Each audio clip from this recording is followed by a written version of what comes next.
तो जैसा कि हमने बताया है कि इलेक्ट्रोहोम्योपैथी में कैसे हम पेशेंट का, मरीज का इलाज करते हैं। तो हेमरेज एक्चुअली में होता क्या है? हेमोरेज, ठीक, हेमोरेज मीन्स होता है हिंदी में इसको क्या बोलते हैं? रक्तस्राव। रक्तस्राव। तो रक्तस्राव एक्चुअली में क्या होता है कि ब्लड सर्कुलेटरी सिस्टम, यानी कि जो ब्लड सर्कुलेटरी सिस्टम में भाग लेने वाले अवयव, यानी कि ब्लड सर्कुलेटरी सिस्टम में कौन कौन से अवयव भाग लेते हैं?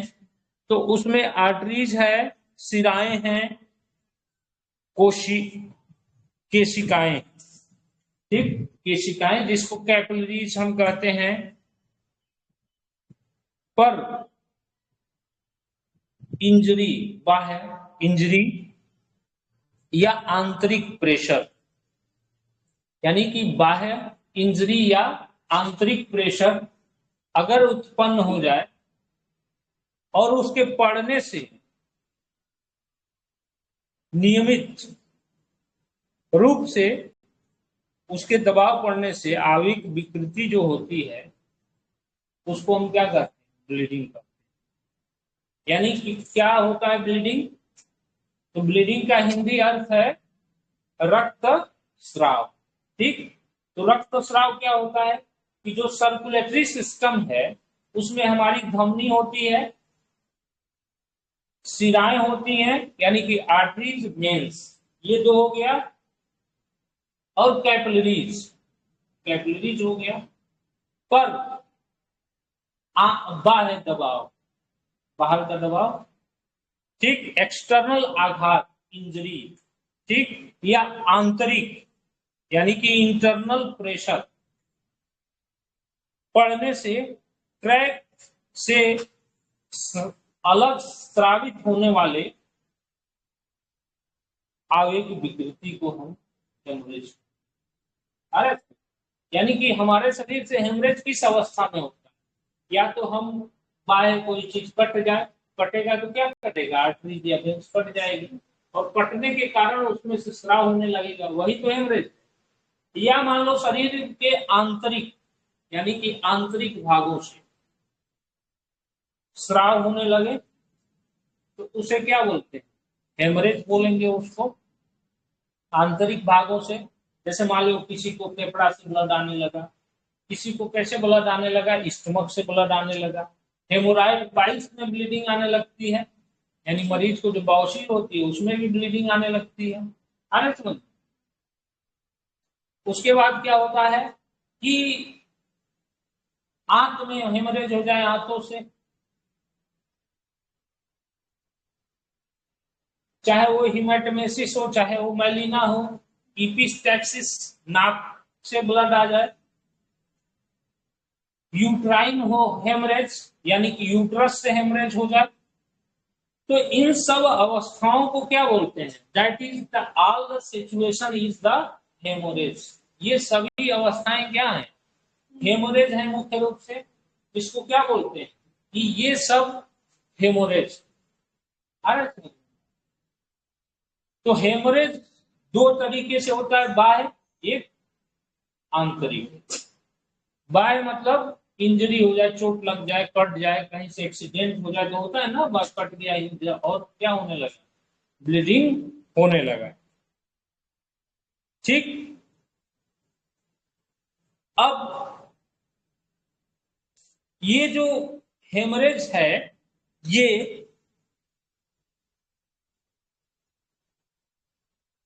दो तरह से आता है। एक शिराओं से,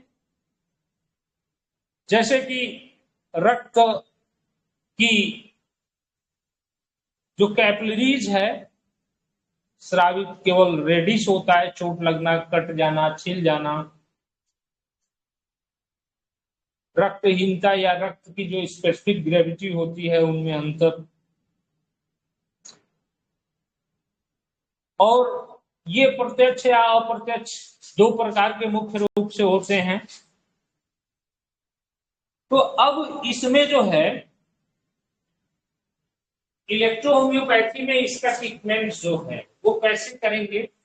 तो फर्स्ट ऑफ ऑल मैंने आपको बताया है, सिखाया है कि जो सिलेक्शन ऑफ रेमेडी होता है वो निर्भर होता है 3 बातों पे। पहला क्या मैंने बताया कि सिम्प्टोमेटिक रेमेडी। दूसरा क्या है ऑर्गेनिक और तीसरा क्या है प्रिंसिपल रेमेडी।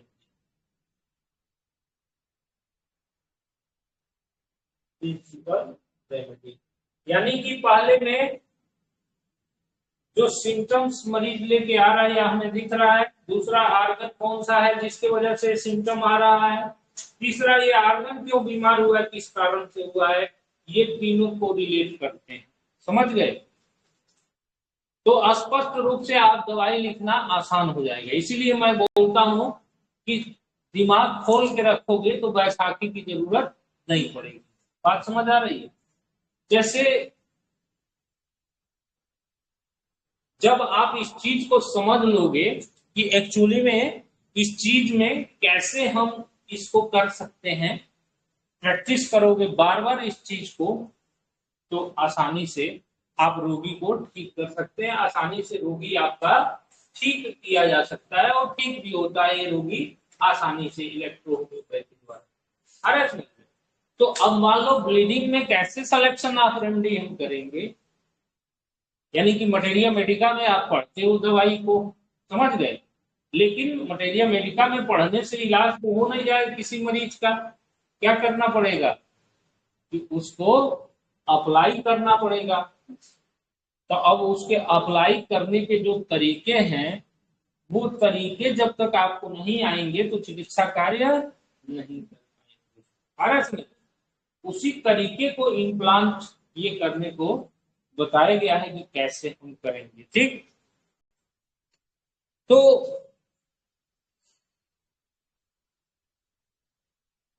अब इसमें सिम्टम्स जो मैंने बताया कि आर्टरी या वेन से या कैपिलरी से डायरेक्ट या इनडायरेक्ट, यानी कि डायरेक्ट इंजरी से या आंतरिक प्रेशर से क्या हो ब्लीडिंग होने लगे तो उसी को हेमरेज कहते हैं। सिम्टम इसमें क्या होगा कि रक्त, शरीर से रक्त का स्राव होना। ठीक, सिम्टम तो यही होगा ना, शरीर से रक्त का स्राव।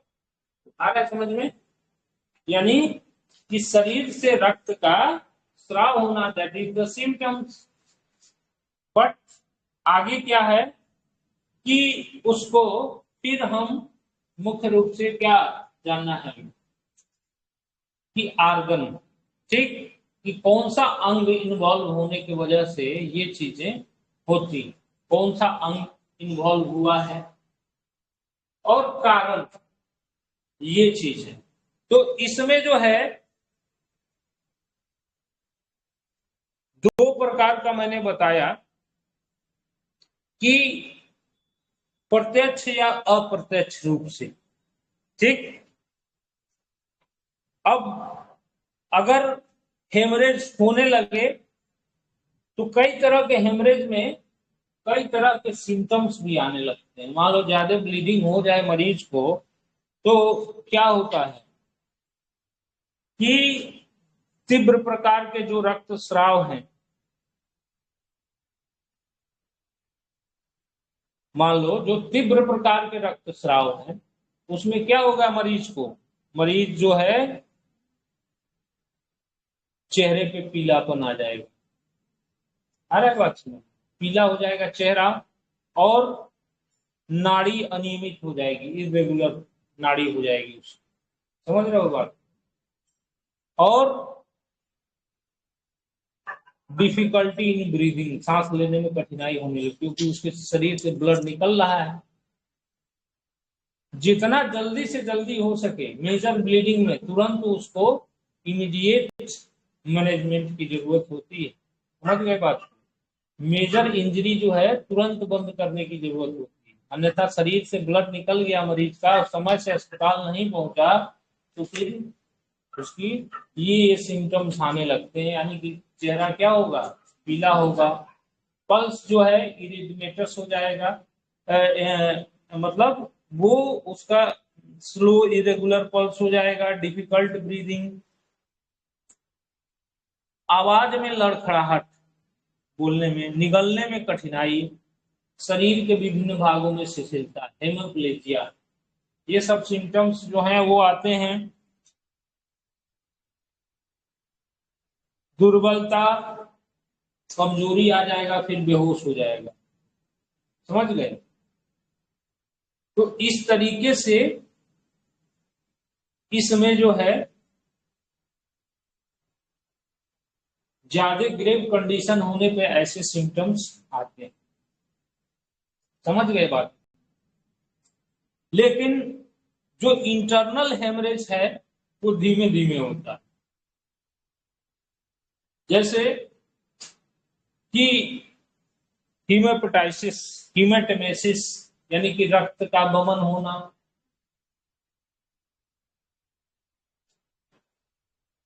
बवासीर, पाइल्स, मेनोरोजिया, मेट्रोजिया। समझ गए? इसमें भी ब्लीडिंग जो मैं अभी पढ़ा रहा था। परफोरेशन, हाइपरटेंशन होने के कारण सेरिब्रल हेमरेज हो जाना।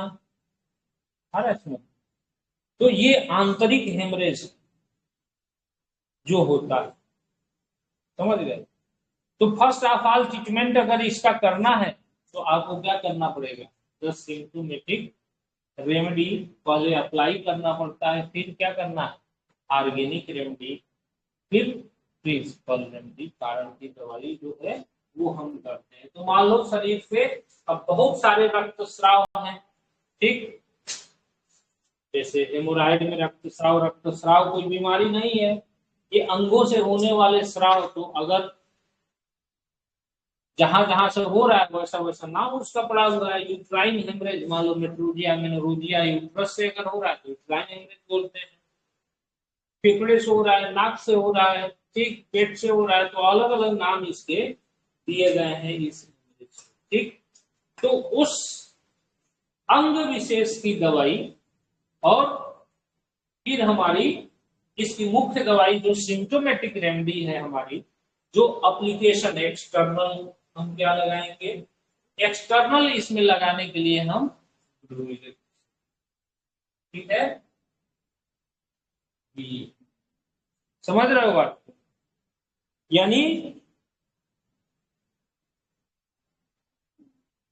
एक्सटर्नल हम लगाने के लिए इसमें हम कौन सी दवा यूज करते हैं?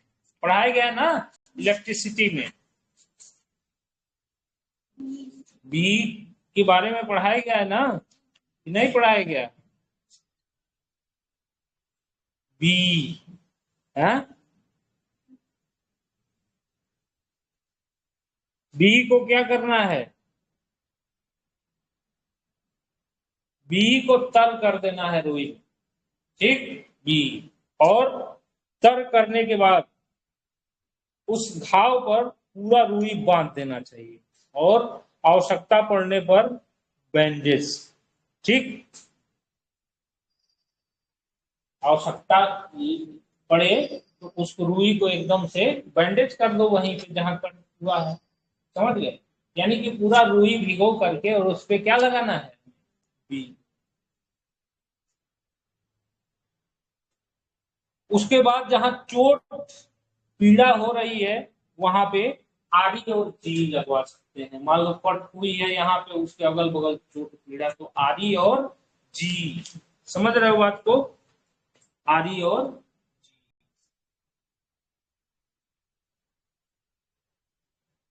आरी और जी। समझ गए?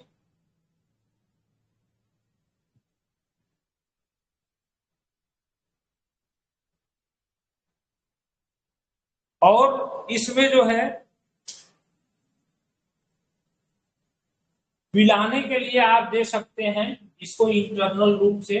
हर प्रकार की इंजरी की मैं बात कर रहा हूं, जैसे ये कट इंजरी की स्पेशली जो बाह्य इंजरी है उसकी मैं बात कर रहा हूं, ठीक है? तो उसमें उपयोग करना है, यानी कि एक्सटर्नल बी। अब जितना कटा है उसी अनुपात में हमें कॉटन लगाना है। समझ रहे हो? और फिर उस स्थान पे जहां चोट वोट लगा हो आरी और जी साफ करना है उसको, आरी और जी। समझ गए बात को। और फिर उसको पिलाने के लिए इंटरनल रूट में क्या देंगे, बी। ठीक है, बी 2 से लेकर 20 फुट तक और डब्ल्यू, ये पिलाने के लिए देंगे इंटरनल। ये क्या है एक्सटर्नल और ये इंटरनल हो जाएगी। समझ में आ रहा है मेरी बात।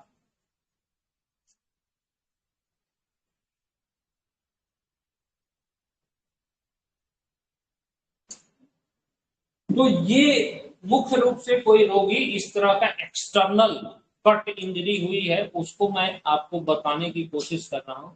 उसके साथ मान लो मरीज को जो सिम्टम्स आ रहा है, जैसे क्या हो रहा है, घबराहट हो रहा है, बेचैनी हो रहा है, ये सब चीजें जो हैं ब्लड आने से हो जाता है मरीजों को। तो हम क्या करेंगे इसमें फिर S1 A3 F1 P1, S1 A3 P1, ठीक, P1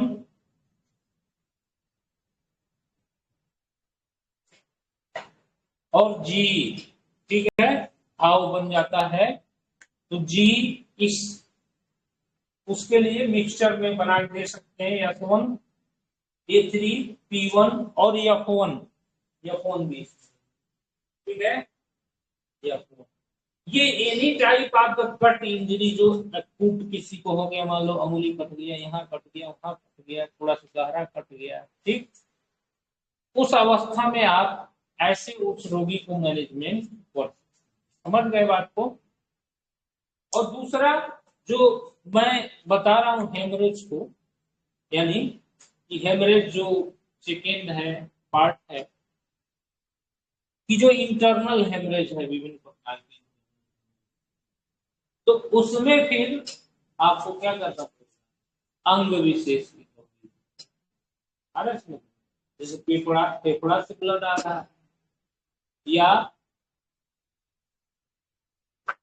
आपका जो ब्लीडिंग मुख्य रूप से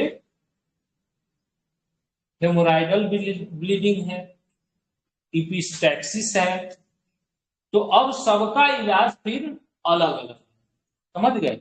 लेकिन उसमें कॉमन बी है, A1 है, A2 है, ये कॉमन, समझ गए। तो अलग अलग ब्लीडिंग का हम अलग अलग वीडियो बनाएंगे, उसको देखेंगे, पढ़ेंगे, समझेंगे, ठीक। तो आज हमने आपको इस टॉपिक पे, अब भाई इसमें कारण कुछ भी हो सकता है, कोई चाकू से काट दिया, कुछ से मार दिया, कुछ भी हो सकता है, इसमें कारण कोई ऐसा तो है नहीं जो ये हेमरेज इंजरी के द्वारा किसी को हो रहा है। बात समझ आ रही है। तो ये ट्रीटमेंट आप जो है इलेक्ट्रो होम्योपैथी में, ये हेमरेज का ट्रीटमेंट जो कट इंजरी द्वारा हो रहा है उसको आप कर सकते, ठीक है। कि कैसे किसी को ब्लीडिंग, आप कैंप में जा रहे हैं, इमरजेंसी हैंडलिंग कर रहे हैं, कहीं ड्यूटी लगी हुई है, वहां पे किसी को कट गया, तो आपके पास रहना चाहिए, समझ आना चाहिए इसको हमें क्या क्या देना। बहुत तेज टूट कट गया है तो उसको तुरंत मैनेजमेंट करवाओ अस्पताल, ठीक। लेकिन हल्का फुल्का कट पीट चोट हो तो इसी से आप राहत दे सकते हो। समझ में आ रहा है। यानी कि कैंप में भी हमारी जरूरत इसकी पड़ेगी कि मरीजों को, लोगों को कैंप में भी इन चीजों की जरूरत हमें पड़ती है देने की, कि इन दवाइयों को हम देते हैं, इन दवाइयों को अपडेट करवाते हैं, इन दवाइयों को हम लगवाते हैं, खिलाते हैं, पिलाते हैं, तो रोगी जो है उसको ब्लीडिंग से आराम हो जाता है, ठीक है। तो ओके, थैंक यू।